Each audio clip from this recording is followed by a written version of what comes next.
I move that the question be now put.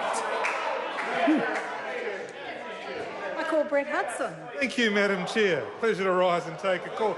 Before I come to my question to the Minister, Madam Chair, I just want to reflect for a moment on comments he was making in his last contribution. He referred to statements that my colleague Dr Palmer had made. And his point was that she was seeking to bind the current government to policies or actions which a future government might want to take.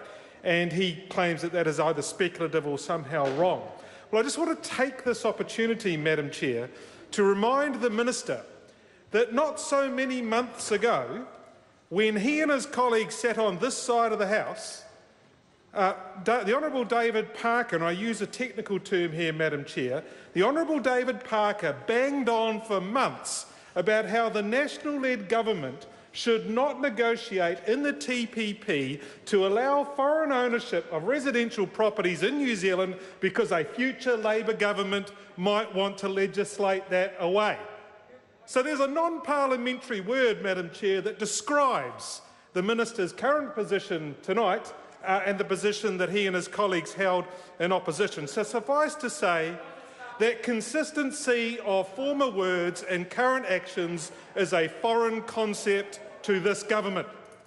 But my question for the Minister around this bill, and in this part, is given that he wants to have teachers, registered teachers only, principally, elect the 7 members of various parts of the teaching profession, and although we oppose this bill, as my colleague the Honourable Nikki Kay has said, our job is to try to panel beat this into the best possible shape it can be, even though we ultimately don't support it. If he is so adamant that the teachers should elect the representatives from various parts of the education sector, why does he value the knowledge and experience of those teachers so little that he will not allow them to have a voice in the specialist skills that he will appoint to the Council? Why can those teachers not make decisions about the people with the best governance skills, or appropriate financial management skills, or understanding of the Treaty of Waitangi?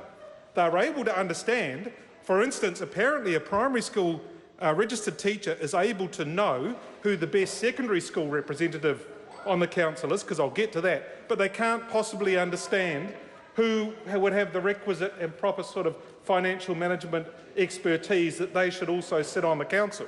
So he's limited their voice quite significantly in the structure he's chosen to put in place. But it's perhaps slightly more egregious than that, because the structure, I contend, is a lazy structure. Because although it allows, or actually doesn't allow, it states representatives from each part of the education sector. So you'll have a representative from the secondary education sector, a representative from primary school sector. The actual weight of numbers for electing each of those representatives are not from the registered teachers within that sector, because all registered teachers appear to get a vote across all those members. So if you take the collective numbers of registered teachers in early childhood education and primary and the other sectors, well, they'll outnumber the number of secondary school teachers. So the actual representative elected will actually be the decision made by the weight of the numbers from outside of that part of the sector.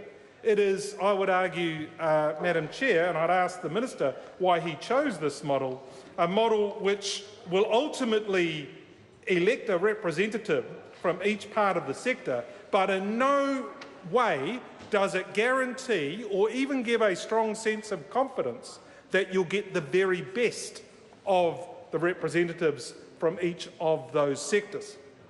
Now, it's odd, really, I think, that a primary school teacher gets to elect a secondary school representative, but they don't get a voice in other specialist elements of the Council, such as whether it's governance skills, leadership and experience, financial skills. I think it's a flawed model, which I think the bill's a flawed bill.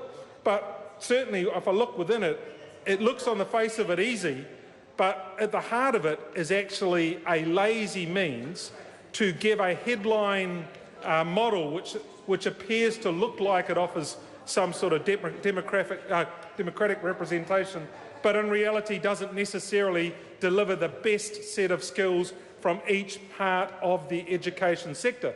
kind of keen to hear from the Minister why he chose to adopt that model.